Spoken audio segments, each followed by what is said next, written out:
figura do negro e do indígena sempre esteve representada nas artes, só que a partir do imaginário branco.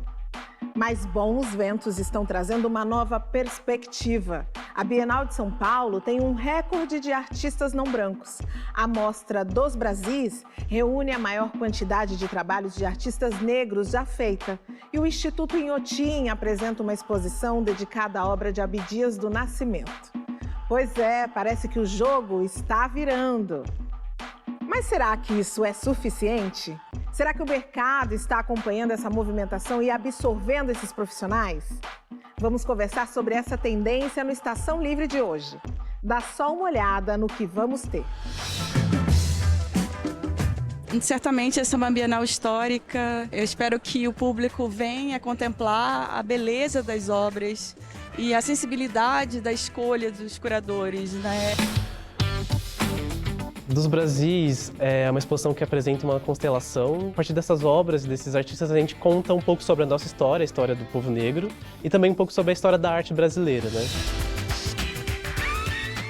Na rua você encontra um pouco de tudo da arte e de pessoas pretas e indígenas, né? Então, o meu trabalho de artista é uma relação de olhar a natureza, de olhar a cultura, para que as pessoas possam, talvez, olhar também isso. O museu ele vai dialogar sobre os processos de formação da região Nordeste, por meio da cultura, da arte, do período da colonização aqui no Brasil. A arte, ela significa dos nossos antepassados, né? E a gente tem que preservar a nossa cultura também, né? A empena é a possibilidade de uma reconstrução da história. O meu trabalho ele fala diretamente sobre isso.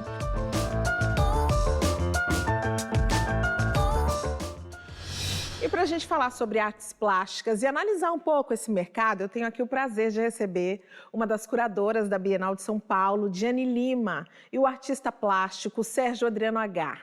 Boa noite, Sérgio. Boa noite. Boa noite, Diane. Boa noite. Obrigada por vocês terem vindo. E a gente vai começar aqui o programa falando justamente da 35ª Bienal de São Paulo, que traz esse ano o tema Coreografias do Impossível. E ela já está fazendo história por trazer 80% de artistas não brancos entre os 121 que participam dessa edição. São 1.100 obras no total e a mostra fica em cartaz até dezembro no pavilhão da Bienal, aqui no Parque do Ibirapuera.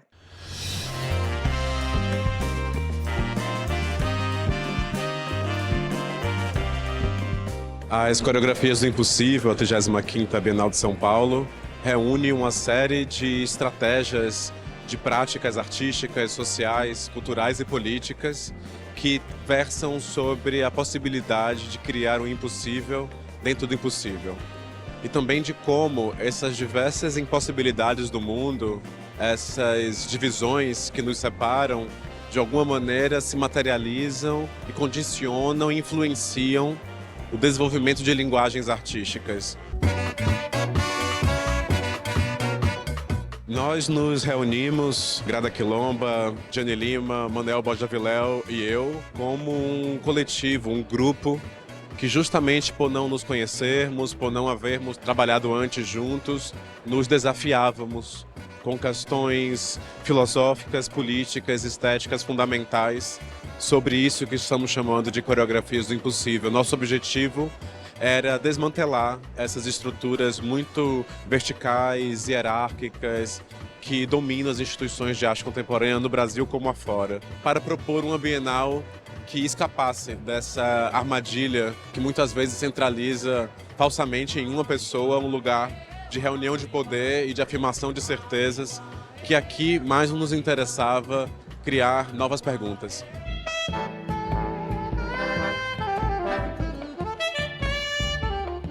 A Procuradoria me propôs de coletar obras de colecionadores e instituições.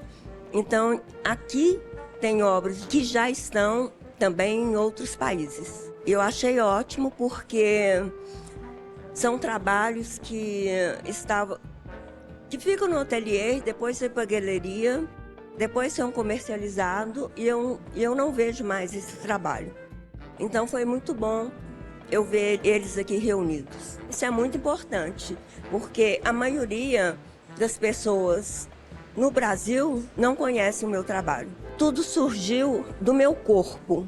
Eu comecei, desde adolescente, a destruir roupas e construir no meu próprio corpo. Eu nunca costurei, mas o meu corpo foi o primeiro suporte para o meu trabalho. E foi tomando uma dimensão que eu nem sabia o que era. Então, já era o apelo da arte.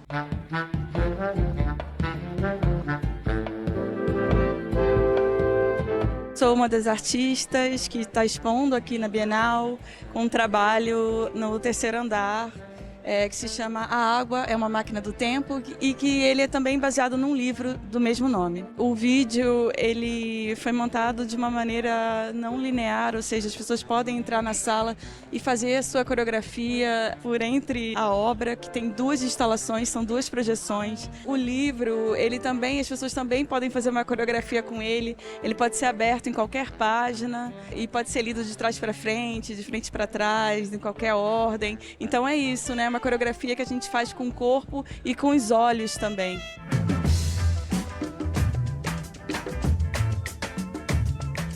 Certamente essa é uma Bienal histórica. Eu espero que o público venha contemplar a beleza das obras e a sensibilidade da escolha dos curadores, né? É uma escolha muito sensível e a gente precisa de um tempo assim para contemplar. Eu acho que é o sonho de todo artista, seja ele brasileiro ou não, participar da 35ª Bienal de São Paulo. É a segunda Bienal mais antiga do mundo, então é uma honra para qualquer artista participar e isso realmente é um marco na carreira de qualquer artista.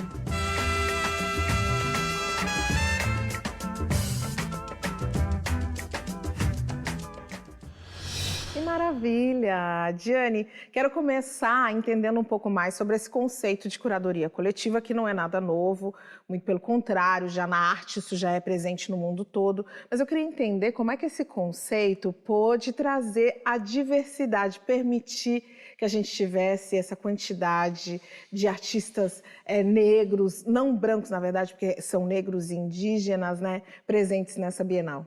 Sim. Cris, primeiro eu queria dizer que eu estou super feliz de estar aqui. É uma honra estar conversando com você. Minha. E também estar aqui na TV Cultura. Obrigada. Fiquei super emocionada com o vídeo. Eu acho que passa na nossa cabeça muitas memórias do processo de criação, do intenso trabalho. Que é longo, né? Muitos meses. Exato, do intenso trabalho que a gente vem fazendo ao longo desses últimos meses. E é recorrente nas falas dizer que essa Bienal é uma Bienal histórica. E eu acho que a ideia de ter uma curadoria coletiva, uma curadoria que não respeita uma hierarquia que centraliza as relações de poder, que centraliza também a cadeia produtiva, centraliza as decisões, é algo que foi, desde o início, um desejo nosso enquanto grupo.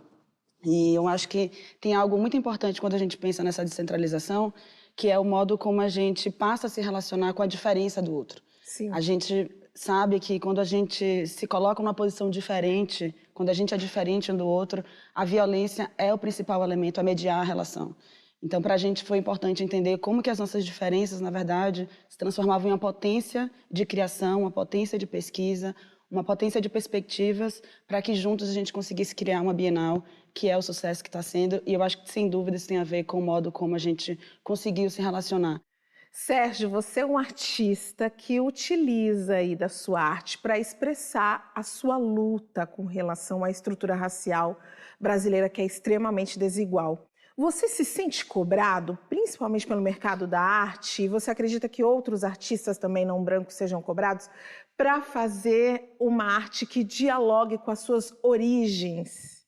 Você, por ser negro, sempre ter que questionar e trazer uma arte negra, o indígena ser um artista obrigado a falar dessa cultura indígena. Você sente que tem essa cobrança? Cris, primeiro eu quero agradecer estar aqui no seu programa, é uma honra. E é maravilhoso o programa, está de parabéns sua equipe. Obrigado, parabéns pela Bienal, maravilhoso. Eu queria começar a responder sua pergunta pela Sônia Gomes. se possível. Lindíssima, que estava na reportagem que nós acabamos de assistir da Bienal. A Sônia Gomes é uma artista que já abriu tantos caminhos para os outros artistas. E o Brasil não conhecia a Sônia Gomes. Eu estava numa palestra há 2 semanas atrás contando, se você não conhece Rosana Paulino, Sônia Gomes, eu estava no Sul, né? Ou Sérgio Adriano H., você participa do racismo estrutural das artes brasileiras. E aí, quando você me pergunta se eu tenho ou não que fazer uma arte que vai dialogar sobre as questões da sociedade brasileira negra, eu respondo que não, eu não preciso fazer isso. Porque a arte que eu faço é uma arte para todos. Só que, enquanto a sociedade brasileira não pensar sobre um racismo estrutural, questões do meu trabalho vai pautar sobre o racismo estrutural. Vai discutir a história, uma história que não foi contada por pessoas da minha cor, mas por pessoas que construíram o Brasil. Sim. E a história do Brasil é uma negação sobre esses corpos que tanto fizeram pelo Brasil. Então, respondendo para você, sim, a minha arte é uma arte que fala sobre as questões do negro no Brasil e no mundo. Eu espero que em algum momento você vá em uma exposição minha e você veja só uma exposição de nuvens, que é um desejo meu. Mas enquanto isso, é preciso que tenha uma Bienal com tantos artistas para que a sociedade entenda que 57% da população brasileira é negra e tem que ser representada em uma Bienal. Povos originários, negros, LGBTQIA+, tem que estar representado aí. Eu te entendo perfeitamente, porque é o que a gente faz aqui todas as sextas-feiras nesse programa. A gente gostaria muitas vezes só estar aqui se divertindo, brincando, mas é preciso também que a gente continue ocupando esse espaço de luta. Quero levar vocês para uma outra mostra, porque a exposição Dos Brasis, Arte e Pensamento Negro, percorre a produção de artistas pretos desde o fim do século XVIII até os tempos atuais. São 240 criadores e diversas linguagens, como pintura, escultura, fotografia e instalações. Essa mostra, a gente está em cartaz no Sesc Belenzinho, aqui em São Paulo, e fica até janeiro de 2024.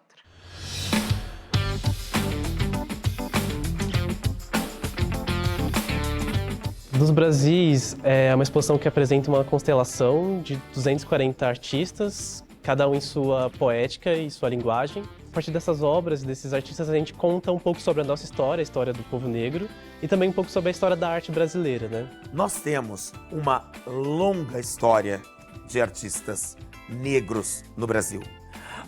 O primeiro texto de história da arte brasileira, escrita no século XIX, já referenciava os artistas negros do século XVIII.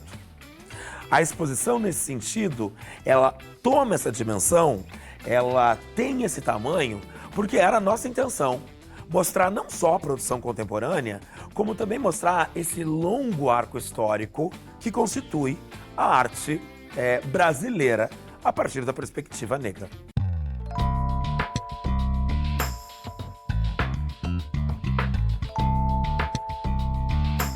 A gente achou que era necessário situar, organizar essas obras a partir do pensamento negro, né? E foi aí que a gente entendeu que teria 5 pensadores que a gente achou que seriam essenciais para essa exposição, mas também pensadores essenciais para entender raça no Brasil e, para além disso, para entender a estrutura social, política e econômica desse país, que é a Lélia Gonzalez, o Emanuel Araújo, o Guerreiro Ramos, a Beatriz Nascimento e o Luiz Gama. E a gente está aqui entre os 2 núcleos. O Negro Vida, que a gente tem trabalhos das mais diferentes linguagens, com os mais diferentes caminhos poéticos, exatamente numa provocação de que a arte produzida por negros no Brasil, ela não tem uma forma definida. Ela tem 1 milhão de caminhos possíveis. De que um artista negro, ele pode produzir o que ele quiser, porque ele tem diante de si um mundo para fabular e para pensar em termos de linguagens artísticas. O que a gente está assistindo também é um número maior de pesquisadores, professores, pós-graduandos negros. E esses profissionais estão sendo professores de outros, produzindo grupos de pesquisas de pessoas negras, revendo a história da arte que nós nomeamos como brasileira. Então, isso também resulta neste momento atual. Mas, por sua vez, isso é resultado de décadas de lutas do movimento negro brasileiro, né? O programa de cotas é uma vitória do movimento negro brasileiro. Então, eu acho que esse conjunto de coisas faz com que hoje a gente consiga ter acesso a uma real dimensão do que é a história do pensamento negro e da arte negra brasileira.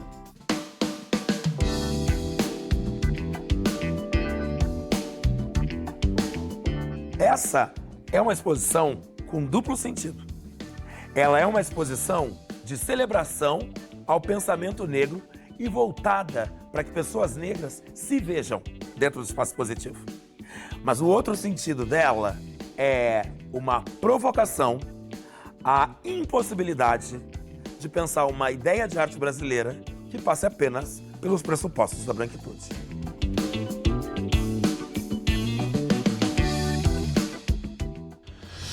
Já dei tempo de você perceber que o Estação Livre de hoje está lindo e só começando. Ainda tem muita coisa aqui pra gente conversar, eu vou no intervalo e volto rapidinho, não sai daí.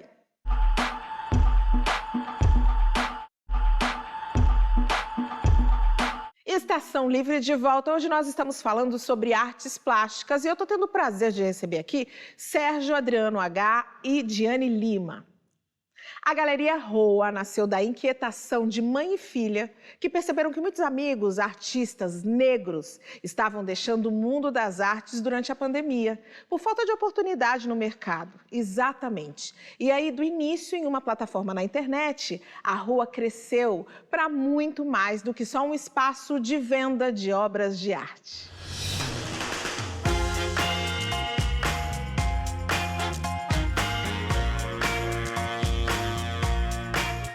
É uma tela da minha filha, pintada em seda, uma pesquisa que ela fez em Marrocos, esse tom de azul, da Igia Edun, que é a dona da Rua. Eu sou só a mais velha da Rua.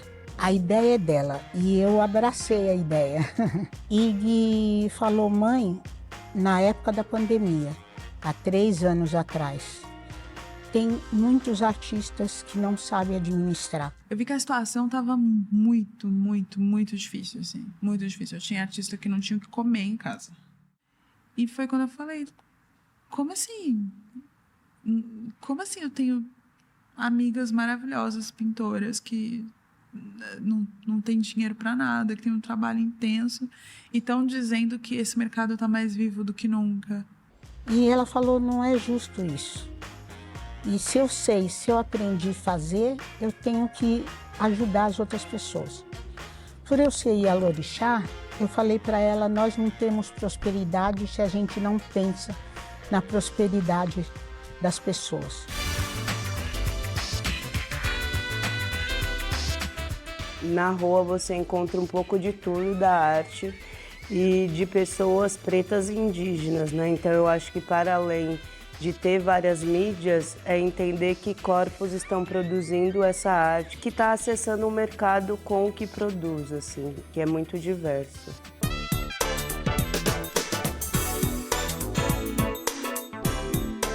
Nós temos um trabalho que a gente não pensa em ganhar dinheiro, a gente pensa em transmitir para os artistas esse tipo de pintura, de quadro, que eles podem chegar onde eles querem, se eles estiverem em equilíbrio. Então a gente vê no corpo de artistas da Rua, artistas que no período de 3 anos mudaram a sua pesquisa, a sua técnica, o tipo de material. Então você vê também uma potência nesses trabalhos, no começo com uma precarização mesmo, né, do processo artístico ou de materiais artísticos, e hoje com uma potência, com um entendimento, com uma pesquisa que consiga se permanecer no mercado, né? É que eu acho que nesse lugar de serem a maioria corpos pretos, é muito difícil a gente caminhar para um lugar que não seja social e um social coletivo, né?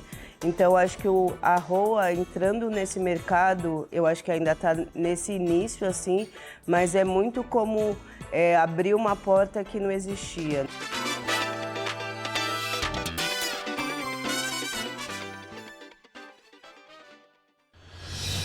Sérgio, conta para mim, quais são os desafios de um artista e principalmente de um artista negro para entrar no mercado de arte?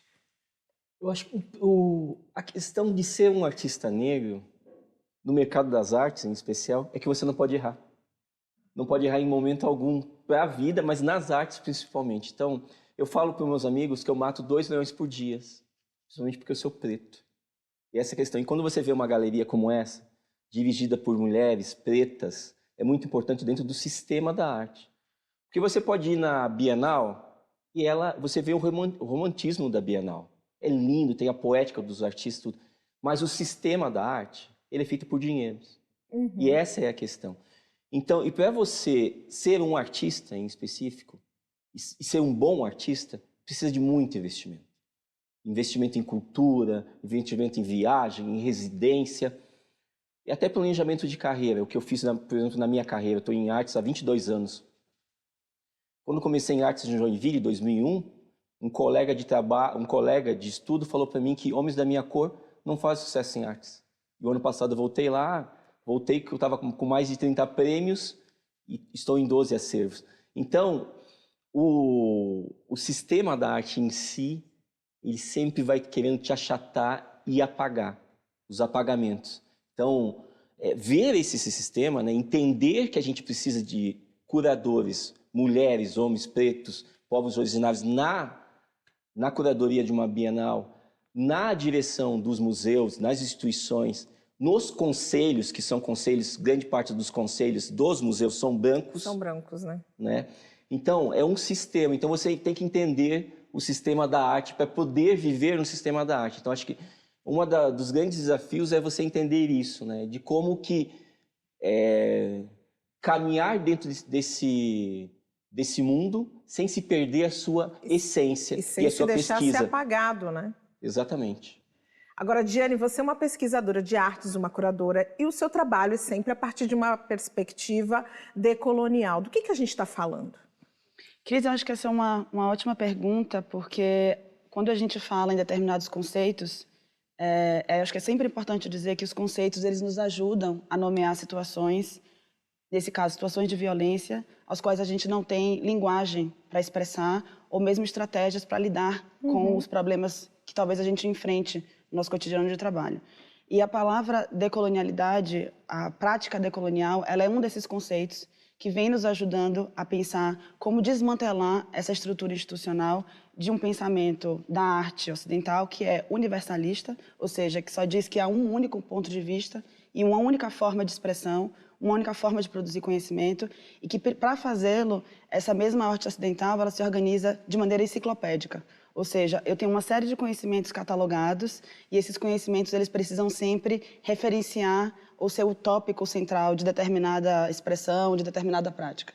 Então, quando a gente pensa na decolonialidade, a gente está pensando primeiro nos modos como o conhecimento ele precisa ser endereçado de modo plural, de modo diverso. E quando a gente olha também para as estruturas e o modo como as instituições de arte e cultura no Brasil, não só no Brasil, mas no mundo, mas a gente está falando de um contexto brasileiro, o modo como elas se organizam, a gente também compreende que houve um processo intenso de apagamento, invisibilidade e subalternização. O que quer dizer que, no final das contas, há uma distinção hierárquica sobre o que é arte e o que não é arte, quem merece ou não merece ser visto, e o que é verdade e o que não é verdade. Então, eu acho que é isso talvez o que o Sérgio esteja falando quando diz que é impossível errar. Por que é impossível errar? Porque a gente passa por um processo intenso de ausência de recursos para produzir. Então, é interessante entender que o debate sobre artes visuais e arte contemporânea hoje no Brasil, ele é um debate econômico. Ele é um debate sobre ausências de acesso ou quem tem privilégios para criar ou não essa narrativa. Eu acho que é isso que faz com que seja importante a gente olhar para esses números, né? Porque no final das contas a gente também está falando de números. Estamos falando de números, o Sérgio disse muito bem, né? O mercado de arte, na verdade, ele está em busca de dinheiro? Exato, é um mercado que movimenta milhões, é um mercado que tem tido uma certa capilaridade quando a gente pensa a indústria criativa e a indústria do turismo na cidade de São Paulo. Então, é importante a gente entender que, quando a gente fala por que uma curadoria sem hierarquias ela é importante, é porque a gente movimenta a cadeia produtiva. Se eu sou uma curadora que estou interessada numa pesquisa que, em sua maioria, organizada por artistas negros e artistas indígenas, esses artistas eles também vão criar uma certa capilaridade no mercado. Então, eu vou contratar um profissional que seja interessante e que seja condizente à minha pesquisa. A sua pesquisa, né? E nós estamos falando de um mercado que gira em torno de 71 bilhões de dólares no mundo inteiro. E esses artistas também têm direito a essa fatia. Eu quero falar para vocês agora de xilogravura, porque a arte faz parte da vida de Santídio Pereira desde criança. Foi aos 8 anos que ele ingressou no Instituto Acaia, onde ele conheceu ali diversas técnicas, como marcenaria, cerâmica, pintura e até animação. Mas foi na xilogravura que ele desenvolveu um novo olhar, onde a matriz de madeira entalhada é que vira o objeto-obra concebido tanto para a impressão da gravura, quanto para ser a própria obra de arte. Nasci no Piauí e com 6 anos de idade eu vim para São Paulo. Com 7 anos de idade, mais ou menos, eu entrei em uma ONG chamada Instituto Acaia. Por intermédio do Instituto Acaia, que eu me conecto e que eu conheço o que a gente entende hoje como técnicas e procedimentos artísticos. Mas lá, com 8 anos, eu fiz marcenaria, depois fiz cerâmica, depois fiz pintura, xilogravura, animação, trabalhei com tipografia, também fiz design gráfico.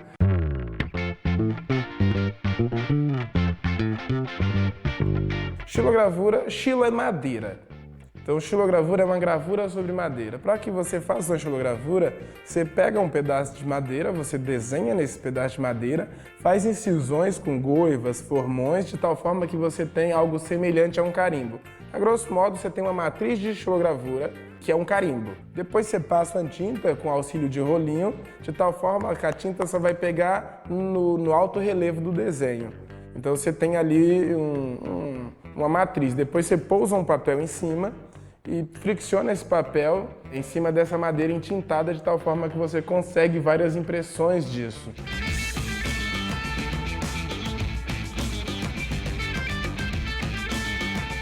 Então, o meu trabalho de artista é uma relação de olhar a natureza, de olhar a cultura, para que as pessoas possam talvez olhar também isso e não somente verem anestesiadamente, mecanicamente, que é o que impõe a sociedade contemporânea e o tempo contemporâneo. E a maneira que o meu processo criativo se dá agora, sobretudo, eu preciso estar em contato verdadeiro e próximo do assunto que eu vou tratar. Por exemplo, ao se fazer bromélias e objetos, eu preciso estar em contato com essa bromélia para depois desenhar ela, para depois ter ideias. E esse contato íntimo com o assunto que eu retrato se dá por intermédio de residências artísticas. Fico desenhando e fico olhando, sobretudo, essas coisas que me cativam. Depois eu venho no ateliê e aqui eu materializo isso à minha maneira. O meu recorte do mundo, o que eu vi no mundo, eu devolvo para o mundo à minha maneira novamente.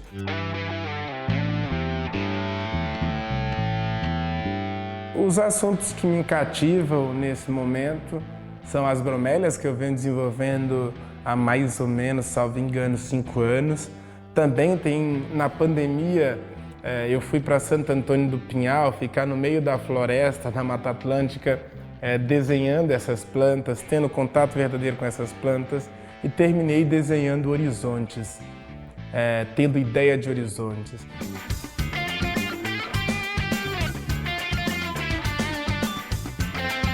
Resumindo em 2 palavras, o que eu trato no meu trabalho é um elogio das belezas naturais, dos lugares por onde eu passei e das memórias que eu tenho desses lugares, e um elogio das culturas que estão no Brasil, da cultura brasileira, que eu acho violenta, mas que também tem uma beleza incrível.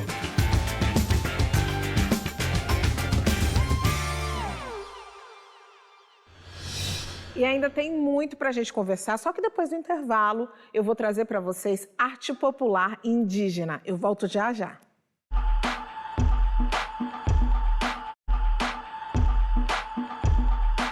Estação Livre de volta, eu estou recebendo aqui Diane Lima e Sérgio Adriano H. E claro que com esses dois aqui eu só poderia estar falando sobre arte. O Museu do Homem do Nordeste, lá no Recife, nasceu da fusão dos museus de arte popular, do açúcar e de antropologia. No acervo, ele guarda os costumes, manifestações artísticas, religiosas e também as lutas do povo nordestino, que é composto pela miscigenação de indígenas, africanos e europeus.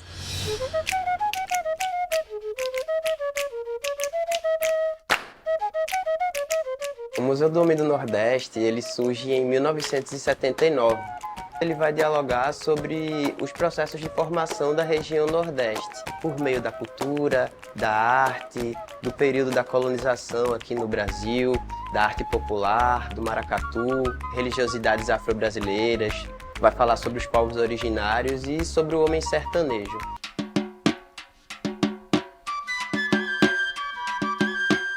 A proposta do Museu do Homem do Nordeste é de valorar a forma de vida das pessoas do Nordeste, a cultura, a arte, a estética e valorizar essa memória para que isso não se perca, que a gente consiga passar para as próximas gerações, tendo em vista que esse é um museu que é muito visitado por escolas, por universitários, o quanto é valoroso, o quanto é importante a gente entender de onde a gente vem, para que a gente consiga entender qual é o nosso lugar no mundo.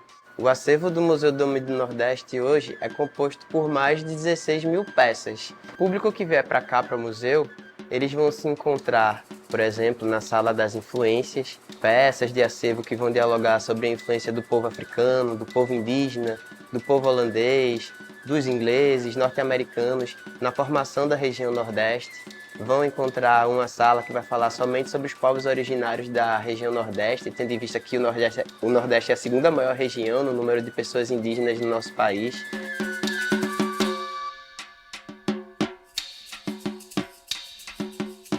A gente está aqui na sala indígena, né? Ela traz um pouquinho desse recorte do indígena pernambucano, alguns povos como Chucuru, Funiô, Pancararé, que trazem, né, essa identidade do nordestino indígena, né? Muitas vezes até estuda em escola, desde criança, que o indígena está apenas na parte norte, né? Então a gente traz essa problemática, né? A gente fala sobre esses estereótipos indígenas, do que é ser indígena, né? Enquanto ancestralidade também, né? Hoje a gente tem um movimento de retomada, e essa retomada de identidade, retomada de cultura, retomada de ancestralidade, né? Então é o que a gente tenta abordar aqui nessa sala, né? Mostrando alguns objetos dessa cultura que foi apagada, né? Desde o início do Brasil até agora. A gente também tem um espaço expositivo conhecido como Corredor das Religiões, que dialogamos sobre religiões afro-brasileiras, umbanda, candomblé, sobre o catolicismo por meio do uso dos ex-votos, e uma sala final que vai dialogar sobre a vida do povo sertanejo aqui no Nordeste. Estamos no Corredor da Fé, e o Corredor da Fé é dividido em duas partes.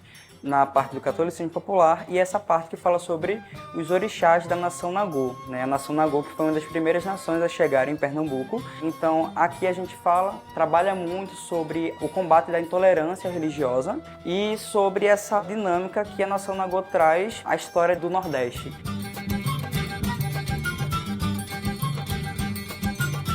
É uma importância muito grande que se tenha um museu para falar especificamente da cultura nordestina, pois essa é uma maneira que a gente tem de passar para as próximas gerações as nossas práticas, as nossas memórias, a história do nosso povo, para que isso não se perca, para que isso não morra, né? Para que isso se mova para a melhora.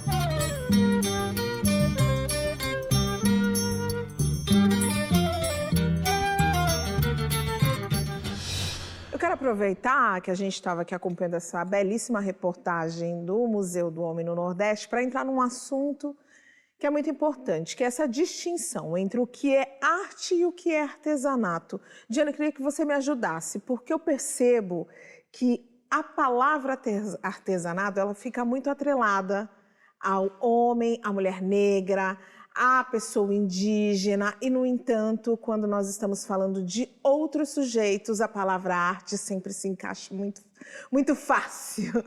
Fala um pouco para mim disso, por favor. Eu acho que você trouxe aí a chave para pensar o modo como essas distinções elas se organizam a depender de quem são os corpos que representam ou quem são os corpos que se expressam, né?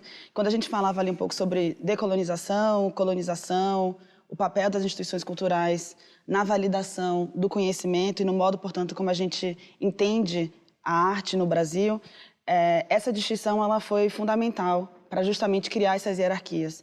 Então, quando a gente pensa numa pessoa que desenvolve artesanato, tem-se uma leitura, ou criou-se uma leitura, obviamente, com necessidades ou com desejos muito específicos de subalternização, de que essas artes são artes menores, de que essas artes são menos intelectualizadas, de que essas artes são menos sofisticadas, tanto na sua técnica, quanto na sua produção de conhecimento, quanto no seu discurso.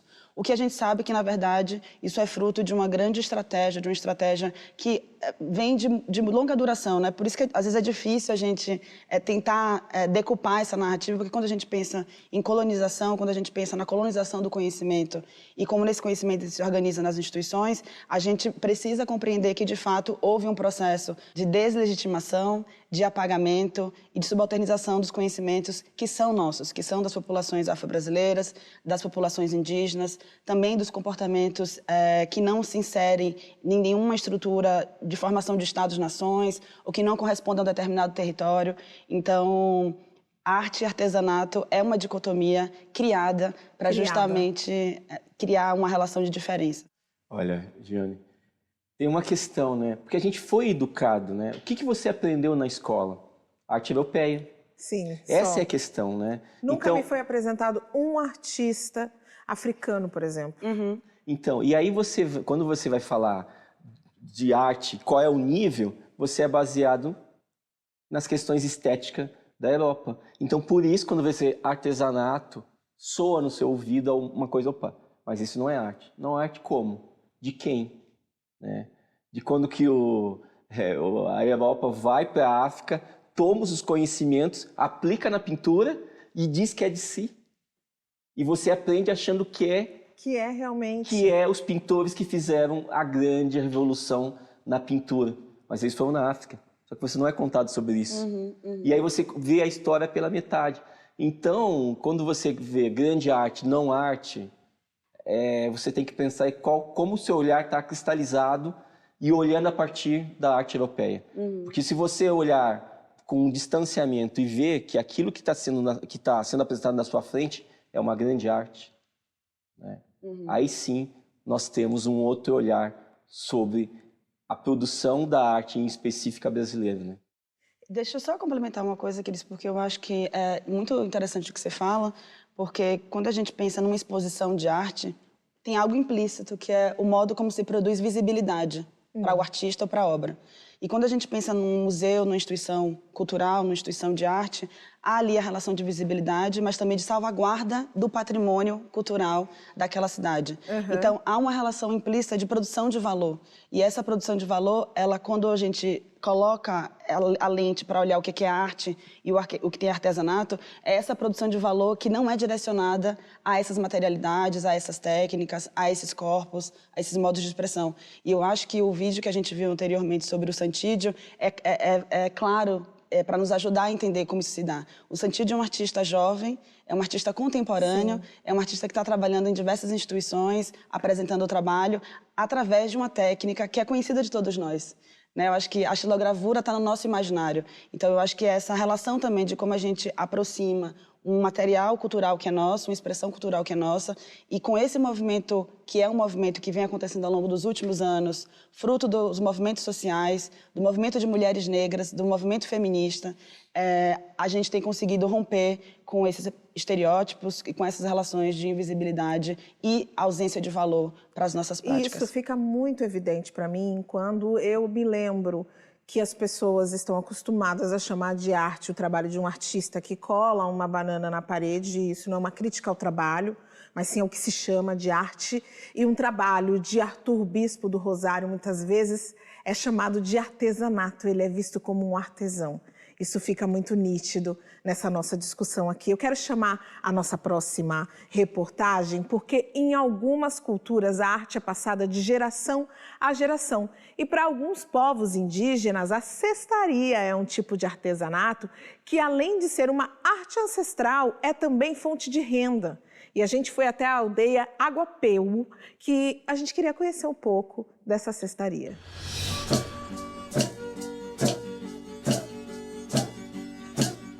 Essa é a aldeia Guapeu, de Mongaguá. E a gente mora aqui na aldeia Guapeu. É uma aldeia indígena guarani. Aqui moram 25 famílias.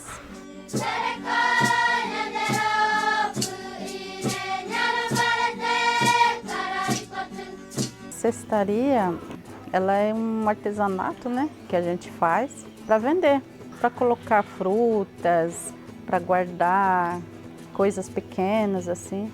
É para isso. Decoração também, né? Sim, decoração. Os antepassados, eles já faziam, né? E eles passam para os filhos, para os netos. E eu aprendi fazendo com minha mãe. Com uns 8 anos, ela me ensinou, então eu aprendi a fazer. Ela sempre ensinava a gente a fazer, né?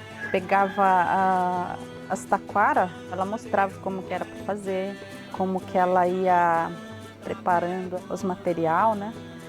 E a gente ia observando.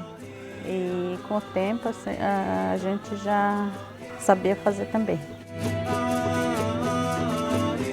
Antes a gente vendia muito, né? Mas hoje a gente está vendendo muito pouco.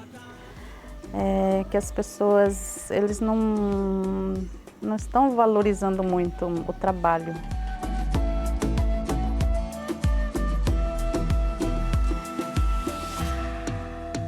A arte, ela significa dos nossos antepassados, né? Que isso é que eles nos ensinaram, nos deixaram, né? Então, pra gente significa muito isso, né? E a gente tem que sempre estar ensinando os nossos filhos, né? Para que nunca isso venha se perder. Então, para nós é muito bom isso e a gente tem que preservar a nossa cultura também, né? Você acha importante ter uma obra de arte hoje no museu? Sim, eu acho. O que você acha? Porque aí a gente não fica esquecido, né? Porque eles veem que hoje já está ficando muito difícil assim para a gente fazer. Então, se eles guardam, aí vai para o museu, aí ele fica ali. Então, vai ficar guardado ali e é um jeito de preservar a nossa história.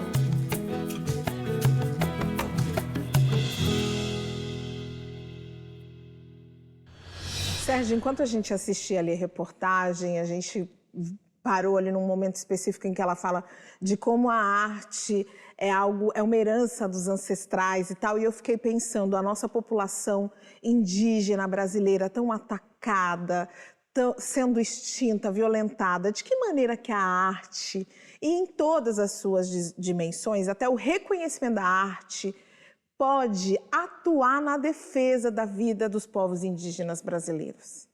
Eu vejo muito o que ela falou, né, sobre memória, né? A cultura veio do passado deles, dos ancestrais, e ter essa arte de povos originários no museu para entender, né, conseguir entender manter a memória dessa comunidade, né? E como que essa arte pode reverberar e manter a comunidade, né? Essa é a questão. Mas sendo arte. Essa é a questão. Visto como arte. Visto como arte, né? E tendo você noção de quando você compra isso, você está mantendo os povos originários e adquirindo uma obra.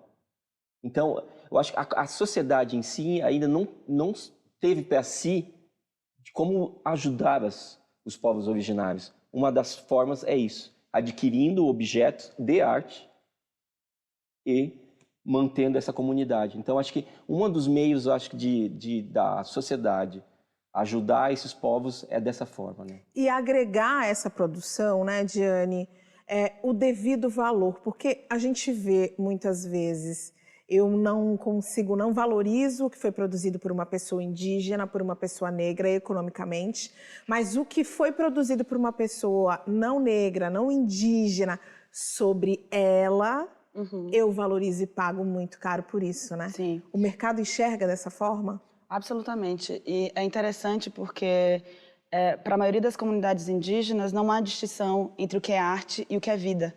Então, se você está vendo, se você está se relacionando com o que para nós é uma manifestação artística, é porque essa comunidade ela ainda existe, ela está produzindo e ela está se relacionando a partir dos seus valores, a partir das suas memórias e da sua ancestralidade, que é também o modo como o nosso conhecimento se organiza.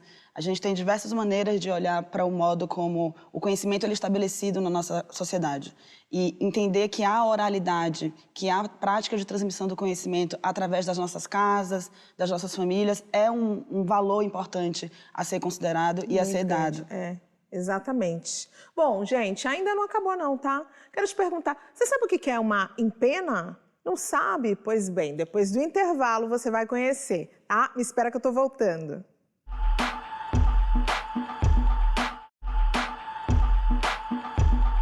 Estação Livre de volta, hoje discutindo o mercado das artes, aqui recebendo Sérgio Adriano H. e Diane Lima. Empenas são aquelas laterais de edifício que não possuem janela. E aí, cada vez mais, elas estão sendo preenchidas com arte. E é bem bonito a gente ver o colorido, aquele colorido em grande escala que vai embelezando a paisagem urbana e que muitos artistas estão adaptando as suas obras para esse espaço. A gente foi conversar com a Soberana Ziza. Ela tem muitos trabalhos em diversos pontos da capital paulista.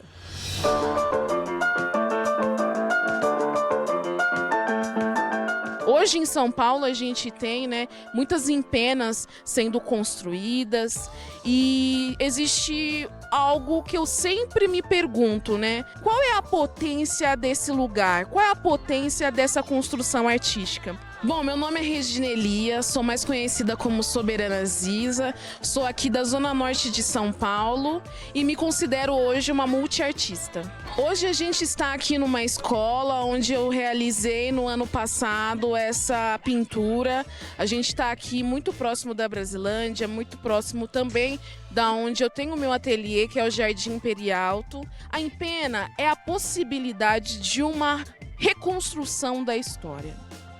O meu trabalho ele fala diretamente sobre isso. Eu uso a empena como a possibilidade de um escritor usar o livro para se conectar.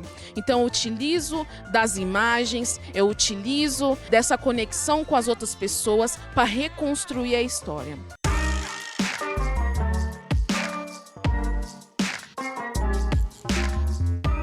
Todos nós artistas, a gente traz no seu trabalho uma questão. E essa questão não é puramente estética, não é meramente algo decorativo da nossa cidade, ele é muito mais potente. A minha primeira empena em 2020, ela nasce com esse questionamento. E aonde estão os artistas negros, os artistas das pontas da cidade nas empenas centrais?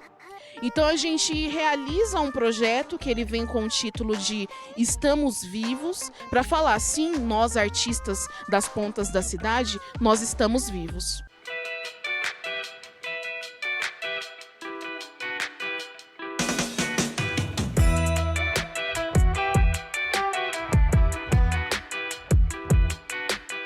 E é isso, eu acho que é um encontro também, essas empenas é um encontro, é a possibilidade também que as pessoas têm de nos ver. Eu me encontro também aqui na periferia, então é um lugar também de ativismo, de dizer que sim, a gente está aqui, a gente está produzindo, a gente está longe do centro, mas a gente está vivo. A gente está se colocando na cidade, colocando o nosso trabalho como um lugar de encontro para as outras pessoas, de aprendizado, debatendo os bairros, debatendo o direito da cidade. As empenas, ela ocupa esse lugar de museu, um museu democrático, um museu que não tem paredes, um museu onde que a rua também ela é o lugar de aprendizado, eu gosto muito de dizer isso, mas também sou do time que entende que esses grandes museus abertos, eles também têm que estar na ponta da cidade. O centro, ele já abrigou muitas obras, principalmente os grandes monumentos. É chegada a hora que a gente também tenha grandes monumentos nas periferias. A gente tem artista, a gente tem quem homenagear e é importante a gente descentralizar essas memórias, essas histórias e essas construções.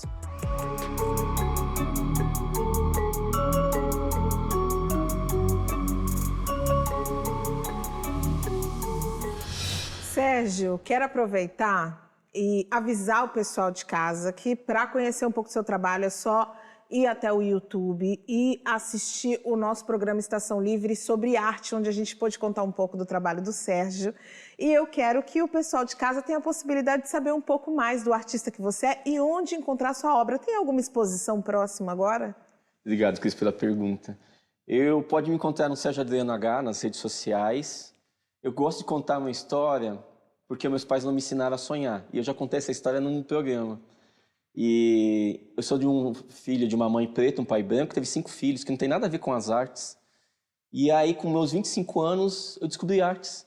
E ela me deu o poder da fala, que meus pais também não me ensinaram a sonhar. Não me ensinaram a falar, porque homens da minha cor são só ensinados a responder perguntas. E a arte me tirou da passividade de responder e me colocou homem formulador de perguntas, né?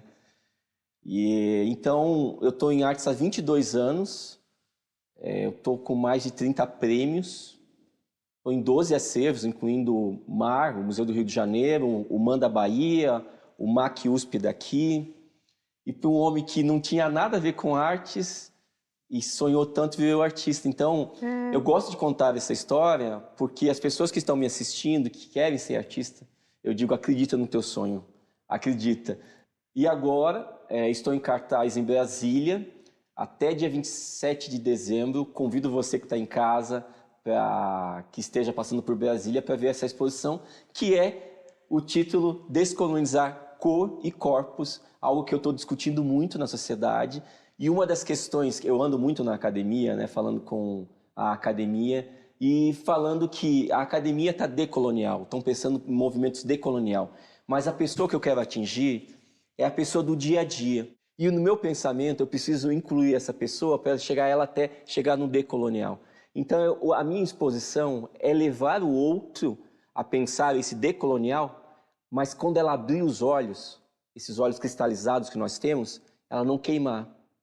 Porque a sociedade, algumas vezes, o conhecimento é tão rápido que faz você queimar os olhos e você não consegue enxergar, ir adiante. Então, essa exposição em específico e todo o meu movimento enquanto artista é um movimento de levar o outro a ter conhecimento, levar o outro a ter o poder de fala, o poder de pensar. Então, é isso que eu faço como artista. E sua obra faz isso muito bem. Obrigado. Agora, Diane, não sei se a gente pode chamar esse momento de uma primavera preta nas artes, né? Mas eu queria que você falasse aqui um pouco para a gente e que transformações que isso vai trazer para a arte brasileira e para o artista brasileiro. Eu acho que já tem algumas transformações em curso. Acredito que a primeira delas e a mais importante é a gente pensar numa redistribuição de recursos, uma redistribuição de capital. Então, à medida que a gente encontra nas artes visuais ou na arte contemporânea um espaço de trabalho, um mercado de trabalho, eu acho que isso influencia muito o modo como a gente se relaciona com as nossas profissões, com as nossas carreiras e como isso abre a possibilidade de novos jeitos de pensar a nossa força de trabalho. Então, eu acho que pensar a redistribuição é algo super importante. Agora, do ponto de vista do nosso imaginário, eu acredito que toda essa organização, toda essa apresentação de conhecimentos, a relação com a denúncia, a relação com a reivindicação é muito importante para a gente também ampliar nossa capacidade de perceber o outro, ampliar as nossas referências. Eu acho que, sem dúvida, a arte é um espaço potente, crítico, reflexível para levar esses debates importantes para a sociedade. Às vezes as pessoas perguntam por que uma Bienal é tão importante. Uma Bienal de arte é importante porque ela anuncia para o mundo debates que são urgentes, relações e problemáticas que são necessárias de serem discutidas na nossa sociedade. Então, eu acho que a gente tem aí um longo caminho pela frente sobre o modo como tais poéticas, tais valores irão impactar a sociedade e também impactar do ponto de vista da linguagem, Cris, porque eu acho que a gente está falando de artes visuais e é interessante entender como cada contexto impossível impacta diretamente no modo como a gente produz e se expressa, na materialidade, na composição. Então, acho que a gente tem aí deixado um legado que é fundamental para as próximas gerações. Gente, eu quero muito agradecer. Obrigada, Sérgio. Obrigada, Diane. Esse programa foi muito bonito. Eu quero muito agradecer a presença de vocês aqui. E você aí de casa já sabe que pode baixar o Cultura Play, pode assistir o Estação Livre a qualquer hora, de qualquer lugar. Vai lá, que tem sempre tudo. E sabe, né? Semana que vem eu volto sempre com um programa com muita informação, com muita gente potente aqui pra você. Até lá!